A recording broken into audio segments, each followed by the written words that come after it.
इदम श्री सद्गुरुवे नमः। जन्म शताब्दी पुस्तक माला 89 मनुज देवता बने डे 3। परम पूज्य गुरुदेव वंदे माँ का दिव्य स्नेह, दिव्य प्रेम, उनकी गोदी में बैठे हम सब एक साथ और एक दिव्य देव स्वाध्याय, जहाँ गुरुदेव हमें पहले तो ये समझा रहे हैं कि हम अपनी इच्छाओं को चेक कैसे करें कि कहाँ कहाँ पर इच्छा है। हमें ये पता तो होना चाहिए ना कि ये मनोकामना है, ये इच्छा है। उसके बाद ही तो उसको ट्रांसफॉर्म करने की बात आएगी। अभी तो हमें ये आइडिया ही नहीं है कि इच्छाएं कितनी गहरी, कितनी अंदर भीतर दबी हुई है। उसके बाद गुरुदेव ये बता रहे हैं कि अगर हम इच्छाओं को ट्रांसफॉर्म करने का प्रयास करें, तो इच्छाओं को पीछे छोड़ दें, मतलब इच्छाओं को भगवान के चरणों में रख दें और मन को केंद्रित कर लें। और मन को किस चीज पर केंद्रित करना है? फर्ज और कर्तव्यों पर गौर कर लें, तो फिर हमारा जीवन सरल हो जाएगा। इसको कैसे किया जाएगा? इसको करने के लिए गुरुदेव बता रहे थे कि हम ये समझें, मान लीजिए एक नारी को ले लेते हैं। मान लीजिए एक नारी है, ठीक है। तो एक नारी है, वो उसके अलग अलग रोल प्ले हैं। एक नारी जब माँ हो जाती है तो उसकी जिम्मेदारियां अलग हैं, पत्नी हो जाती है तो जिम्मेदारियां अलग हैं, बेटी हो जाती है तो जिम्मेदारियां अलग हैं, कॉलेज में जा रही है तो जिम्मेदारियां अलग हैं, छोटी बच्ची है तो जिम्मेदारियां अलग हैं। राइट। लेकिन ये टीचर है, मान लीजिए किसी स्कूल में टीचर है तो जिम्मेदारियां अलग है।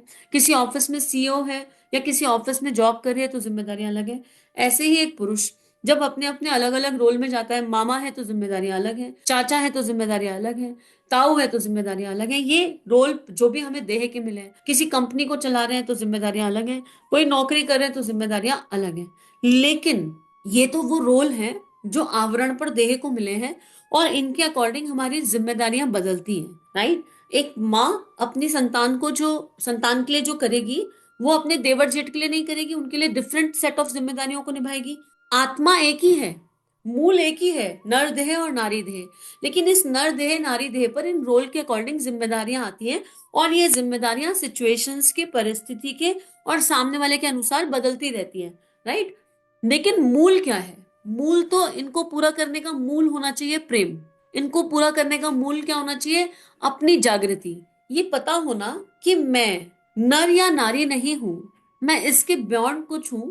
आई am a soul playing these different roles. ये क्लियरिटी ऑफ थॉट होना चाहिए। अब जब आई एम अ सोल, तो मेरे मन के प्रति, मेरी स्वयं के प्रति मेरी क्या जिम्मेदारी है? अपने प्रति मैं पहले नारी हूं, पहले पुरुष हूं, उसके बाद मैं बाकी रोल्स में फिट हो रहा हूं। तो एज अ नारी क्या मैंने अपनी भावनाओं को पोषण दिया? एज अ पुरुष क्या मैंने अपनी भावनाओं को पोषण दिया? क्या मेरी emotional body, mental body, physical body पूरी तरह स्टेबल है? ये सारे रोल निभाने के लिए मुझे जिन शक्तियों की आवश्यकता है, ये सारे रोल्स में मुझे जिन कर्तव्य, इन जिम्मेदारियों को निभाने के लिए, इन फर्जों को पूरा करने के लिए मुझे जिन शक्तियों की आवश्यकता है, क्या वो मेरे पास पर्याप्त है? इंसान की 5 शक्तियां हैं, हर इंसान की, हर मानव की 5 शक्तियां हैं, और उन 5 शक्तियों के आधार पर ही हम कोई फर्ज, दैहिक फर्ज निभा सकते हैं। Emotional power, physical power, mental power, financial power, social power. Right. ये सारी एक मुट्ठी में हो तभी हम सही तरीके से चल सकते हैं। एक भी इधर उधर हो तो नहीं। अब इन 5 शक्तियों को अर्जित करने के लिए मुझे अपने 3 शरीरों को नर्चर करना होगा। और ये 3 शरीर कहाँ रह रहे हैं? ये 3 शरीर किसका घर है? ये आत्मा का घर है। तो मुझे अपने केंद्र को जानना हो, मेरी आत्मा के प्रति। और आत्मा की पुकार क्या है? आत्मा की पुकार है प्रेम, करुणा, संवेदना। आत्मा की पुकार है मानवता। आत्मा संकीर्ण नहीं हो सकती। आत्मा कहती है वसुदैव कुटुंबकम, वो आत्मा की पुकार है।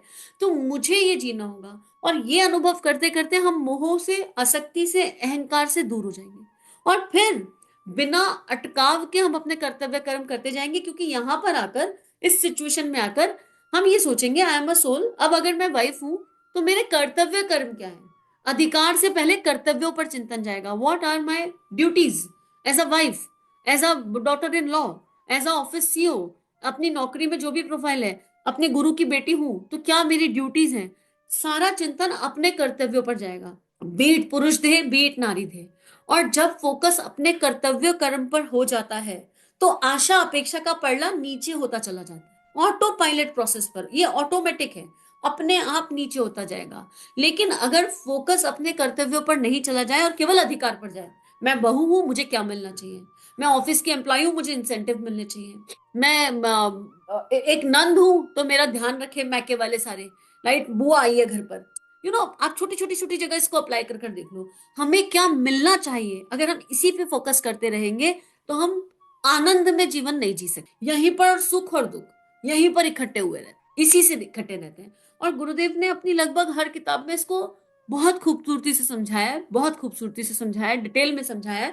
आप मैं क्या हूं उठाकर देख लीजिए, आपको उसमें भी मिलेगा। उसमें तो शुरुआत ही है, वहां तक ले जाती है मैं क्या हूं, कि हमें ये समझ में आने लगे कि आई एम अ सोल।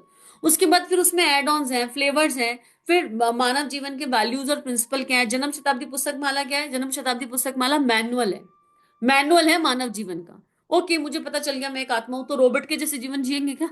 राइट, मैं क्या हूं ने मुझे अनुभव कराया, मैं एक आत्मा हूं, तो आर वी आर रोबोट ना हो। मैं एक आत्मा, तुम एक आत्मा, और माँ का रोल भूल जाए, फिर माँ कैसी होती है भूल जाए, एक पति कैसा होता है, पत्नी कैसी होती है, सारे सारे रोल भूल जाए। नहीं, मैं क्या हूं, अनुभव करने के बाद जीवन शुरू होता है, आनंद में जीवन शुरू होता है। उसके पहले तो नर्क होता है।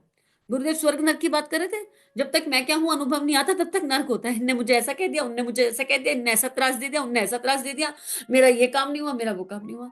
तो गुरुदेव की लेखनी को पढ़ते रहिए, उस पर ध्यान केंद्रित करते रहिए, और धीरे धीरे हर पजल से बाहर आ जाएंगे।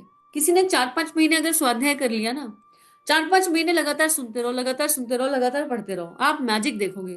3200 किताबें से में से 32 उठा लो, बस 32 में हो जाएगा मैजिक। ज्यादा की जरूरत नहीं है, बस 32। लेकिन रीडिंग करने की बात नहीं करी जा रही, स्वाध्याय करने की बात करी जा रही है, स्व का अध्ययन, अपनी कॉपी की जांच की बात की जा रही है। तो गुरुदेव ये कह रहे हैं कि अगर आप अपने कर्तव्यों पर गौर करेंगे, अगर कर्तव्यों का पालन करेंगे तो खुशी होगी। आपकी खुशी आपके कर्तव्यों पर केंद्रित होनी चाहिए। अपने बच्चों को सुसंस्कारित बनाने के लिए प्रयत्न किया तो खुश। अपने माँ बाप के प्रति जो कर्तव्य पूरा करना था वह पूरा किया तो खुश। आप खुशी क्यों नहीं ले सकते? आप खुशी क्यों नहीं ले सकते? आप मुट्ठी में खुशी क्यों नहीं रखते? दूसरे के हाथ में अपनी खुशियों को क्यों बेच देते हैं? आपका बेटा यदि सुपात्र बनेगा और आपका आज्ञाकारी बनेगा, तब आप खुश होंगे। ना हुआ तब? तब तो आपने अपनी खुशी दूसरों के हाथ में गिरवी रख दी। आपकी बीवी हंसती रहेगी, खुश रहेगी, आपकी आज्ञा का पालन करेगी, आपकी मर्जी से चलेगी, तो आप खुश रहेंगे। लेकिन नहीं चली तो आपने अपनी खुशी उनको बेच दी, नाराजगी में रहे फिर। तब परिस्थितियों के गुलाम मत होइए। देखो गुरुदेव इसी बात को एग्जैक्टली लिख रहे हैं, जिसको इतने डिटेल में वर्णन किया गुरुदेव ने भी। अब देखो, मेरा घर में संतान हुई, अब हमने सपना देख लिया कि ये संतान सीए बने। वो बड़ी हुई और वो कहते हैं मुझे तो सीए नहीं करना, क्या करना है, मुझे साइंटिस्ट बनना है। अब वो जन्म से देखा सपना, लेकिन हमारी जो खुशियों की, जो हमारे सपना, हमारी कल्पना का आधार था, उसमें कोई तीसरा पर्सन इन्वॉल्व था। हम ऐसे सपने कैसे देख सकते हैं जिसमें कोई तीसरा बंदा इन्वॉल्व हो? वाई? अपनी खुशियों की चाबी अपने हाथ में रखनी हो तो वो सपने देखने की आवश्यकता है जिन्हें पूरा करने का दम अपने गुरु के चरणों में बैठकर अपने अंदर हो। अगर हमारी कल्पनाओं में, हमारी उड़ान में तीन और 2-3 लोग इन्वॉल्व हैं, तो फिर प्रसन्नता पॉसिबल नहीं है, क्योंकि फिर वही सारी परिस्थितियों का तालमेल बहुत जरूरी है, बहुत ज्यादा इंपॉर्टेंट है।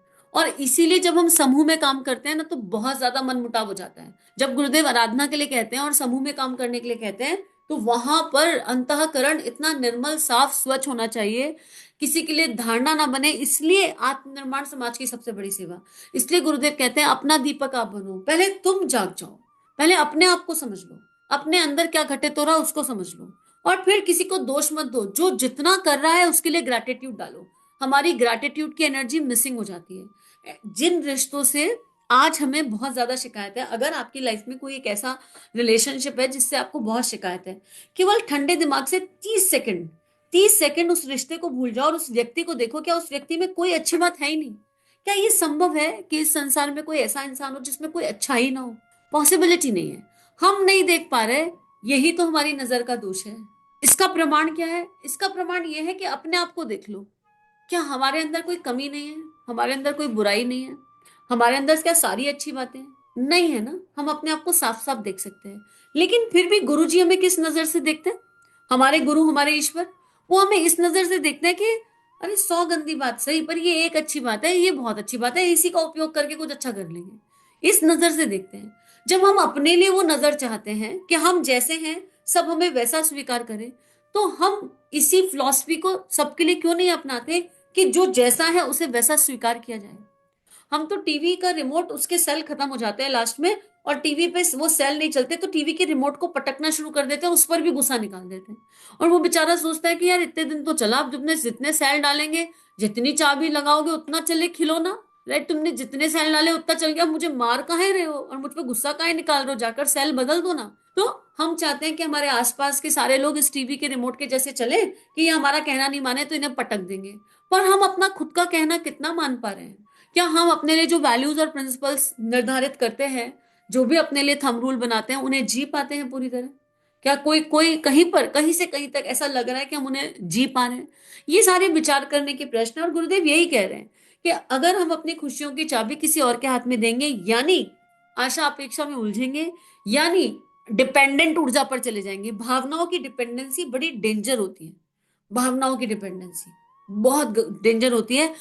भावनाओं का आदान प्रदान होना चाहिए, आदान प्रदान में कोई बुराई नहीं है, डिपेंडेंसी नहीं होनी चाहिए। फॉर एग्जाम्पल, मैं घर में बैठी हूँ, मेरा मन किया कि आज मुझे ये खाना है, मैंने अपनी देह की संतान को बोला बेटा ये खाना है, ये ले आओ, ये तो एक आदान प्रदान हो गया। अब वो नहीं लाए और इससे मैं दुखी हो जाऊं, ये समस्या हो गई। म्यूचुअली घर चलता है, म्यूचुअली परिवार चलता है। सोशल पावर बहुत बड़ी पावर है। हम सोशली एक्सपेक्ट कर सकते हैं, पर वो पूरी ना हो पर दुखी हो जाए, ये उचित नहीं है। इसी को गुरुदेव डिटेल में यहाँ पर बता रहे हैं, और आशा है हम इसको अनुभव भी कर पा रहे होंगे और समझ भी पा रहे होंगे। बहुत बहुत डीप स्वाध्याय है।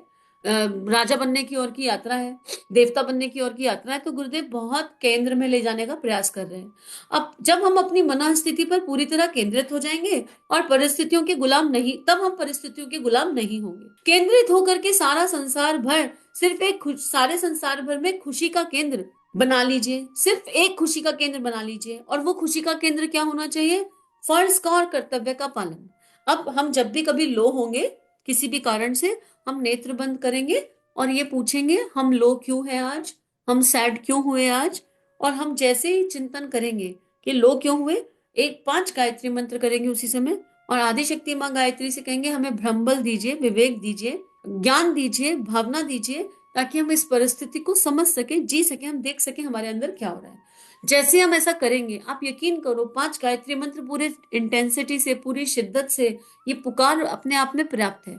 उसके बाद हमें तुरंत से हमारे अंदर जो नॉन वांटेड एनर्जीज हैं वो शांत होने लगेंगी, और हम ध्यान से देखेंगे कि अच्छा हमारे लो होने के पीछे का कारण ये है कि हम डायरेक्टली या इनडायरेक्टली ये चाहते हैं, कोई चाह है अंदर, कोई इच्छा है अंदर। ठीक है, और ये चाह या इच्छा ईश्वर से भी हो सकती है, और अपने आसपास के लोगों से भी हो सकती है, परिस्थितियों से भी हो सकती है, ठीक है, कहीं से भी हो सकती है। अब जब इस चाह और इच्छा के केंद्र में जाएंगे, जैसे ही चाह और इच्छा दिखाई पड़े, तुरंत शांत, अच्छा ये चाह है, ओके ये इच्छा है, आई एक्नॉलेज दिस। अब इसको एक्नॉलेज कीजिए, इससे लड़ाई झगड़ा नहीं कीजिए, इससे इसको एक्नॉलेज कीजिए। इच्छा आप आ गई है, चाह आप आ गई है। अब ये देखिए, ये इच्छा या चाह ये अपने ईश्वर से है या आसपास के लोगों से है, अपने परिवार के लोगों से है, ये कहाँ से जन्मी है, इसका मूल क्या है? फिर अपने आप को बताइए, अगर ये इच्छा और चाह ईश्वर से है, तो फिर मुस्कुराइए और के ईश्वर से क्या इच्छा और चाह रखनी, ईश्वर तो मुझे देख ही रहे हैं, वो तो मुझे जान ही रहे हैं। तो गुरुजी को तो सब पता है, मुझे गुरुजी को ऑर्डर देने की क्या आवश्यकता है? और वो बिल्कुल लिख करके गुरु के चरणों में रख दीजिए, गुरुजी देखो कैसी बाल बुद्धि है, पर इसकी वजह से हम डिस्टर्ब हो रहे हैं। जब आप वो लिखेंगे तो लिटरली वो लिखने से क्या होता है, सारी इंद्रियां इन्वॉल्व हो जाती है, और वो एनर्जी ट्रांसफॉर्म होके गुरु के चरणों में जाएगी, लिटरली जाएगी, करके देखिएगा। फिर अगर ये चाह या इच्छा बाकी लोगों से है, तो फिर उन लोगों से जब चाह या इच्छा है, तो ये आप नहीं, आपके अंदर का एक रिलेशनशिप है। अब उस रिलेशनशिप को एक्नॉलेज कीजिए, मैं तो एक आत्मा हूं। ये चाह या इच्छा किसे हुई? ये इच्छा हुई मेरे अंदर के पति को, मेरे अंदर की पत्नी को, मेरे अंदर के बेटे को, बेटी को, मेरे अंदर के दोस्त को, मेरे अंदर जो एक रिलेशनशिप है, या मेरे अंदर जो औहदा है, आई am a CEO of a company, या आई एम अ डायरेक्टर और अ मैनेजर, वॉट एवर, उसको हुई। ठीक है, और उसको चाह या इच्छा हुई, उसमें उसकी एक्सपेक्टेशन है सामने वाले से, और वहां पर एक सुपीरियर फीलिंग भी हो सकती है। अब उस फीलिंग पर जाइए कि अच्छा अगर आई एम अ बॉस, तो यानी मैंने अपने आप को सुपीरियर मान लिया और सामने वाले मेरे नौकर हैं, तो यहाँ पर ये संकीर्ण सोच है, इस पर काम कीजिए कि हम तो साथी आत्मा है, एक ऑफिस में एक साथ काम करने वाले हैं। यार if I am a husband और मेरी इच्छा अपनी वाइफ से, तो एम आई डोमिनेटिंग हर? मुझे क्यों किसी को डोमिनेट करना है? कोई मुझे डोमिनेट करेगा तो मुझे कैसा लगेगा? ऐसे करके मैपिंग करके देखिए। और जब आप मैपिंग करेंगे तो धीरे धीरे धीरे इतना चिंतन करने मात्र से, क्योंकि आत्मबल और ब्रह्मबल की तो प्रार्थना करी है, इतना चिंतन करने मात्र से सारी चिंताएं खत्म हो जाएंगी। कई बार ये चाह या इच्छा आउट ऑफ लव आ जाती है। ये तो हुआ दैहिक आशा अपेक्षा। कई बार अपने बच्चे से इतना प्यार है कि बच्चे को परेशान देखा तो खुद परेशान हो गए, बच्चे को दुखी देखा तो खुद दुखी हो गए। ऐसा नहीं, बच्चा एक अलग सोल है, वो 20-25 जो भी एज है उसकी, वो एक अलग आत्मा है। आपको उसका सपोर्ट सिस्टम बनना है, आपको उसका भ्रमबल आत्मबल बनना है, आपको उसको एनर्जी को दिशा देनी है, चैनलाइज करना है उसकी एनर्जी को, राइट। लेकिन वो अपनी डेस्टिनी लेकर भी आया है, उसकी डेस्टिनी को उसको जीना ही होगा, तो आपको उसको भी स्वीकारना है। और अगर हर चीज हम बच्चों को हाथ में दे देंगे तो वो सीखेंगे नहीं। इंसान अपने अनुभवों से सीखता है। Let them live and learn their own life lessons. हम किसी से प्रेम करते हैं का मतलब ये नहीं है कि हम उसके भाग्य विधाता हो गए। हम सोचते हैं कि हम जिनसे प्रेम करते हैं उनके जीवन में हम सारी खुशियां ले आएंगे। नहीं, ये हमारे हाथ में नहीं है, हम अपनी खुशियां नहीं ला पा रहे। हम उनके लिए प्रार्थना कर सकते हैं, उनकी सद्बुद्धि की बात कर सकते हैं, उनसे सत्संग कर सकते हैं, उनसे डिस्कशन कर सकते हैं। पर जरूरी नहीं है कि आपने सत्संग किया, आपने डिस्कशन किया, आपने कोई बुक रिकमेंड कर दी और बच्चे ने सुन ली। हो सकता है वो सुनने के लिए मना कर दे, then what are you going to do? क्योंकि वो अपना प्रारब्ध जिएगा। तो जब हम इस तरह एनालिसिस करेंगे तो हमारी सारी चिंताएं दूर हो जाएंगी, हमारा विश्वास बढ़ेगा और हम हर जगह में ये सोचना है कि हमारा कर्तव्य क्या है इस सिचुएशन में, what is my role play. कई बार हमारा कर्तव्य मौन रहना भी होता है। जरूरी नहीं है हर समय हमें कुछ करना ही हो। It is okay to be quiet and to watch the situation. और ऐसे देखो कि उन लहरों का प्रभाव भी ना पड़े। कई बार वो भी बहुत महत्वपूर्ण होता है। आशा है ये डिटेल हमें सपोर्ट करेगी, हमें एनालिसिस करने में हेल्प करेगी। और परम पूज्य गुरुदेव वंदे माता जी से हम सभी के लिए बहुत सारी प्रार्थना कि गुरुदेव हमें जिन गहराइयों में ले जा रहे हैं, हम उन गहराइयों में अपने अंतःकरण की उतर सके और हमारी एनर्जी भी कर्तव्य और फर्ज पर फोकस हो सके और हम आशा अपेक्षाओं के जाल से बाहर आ सके। सभी अपना ध्यान रखिएगा और नियमित ध्यान करते रहिए। इदम श्री सद्गुरुवे नमः। सभी को प्रणाम। श्री प्रिया काउंसलिंग चैनल और देव परिवार चैनल पर जो वीडियोस आपको मिल रहे हैं, अगर ये आपके जीवन को बदल रहे हैं तो ये केवल गुरु कृपा है। आइए इस गुरु कृपा को विश्वव्यापी बनाएं। जो भी लिंक आप सुनते हैं, आपको जो भी लिंक अच्छे लगते हैं, उनको अपने व्हाट्सएप स्टेटस, फेसबुक स्टेटस, सारे सोशल नेटवर्किंग साइट्स पर लगाइए। इस टेक्नोलॉजी के माध्यम से आइए ऋषियों की, संतों की लेखनी को विश्वव्यापी बनाते हैं। जय हिंद, जय भारत। इदम श्री सद्गुरुवे नमः।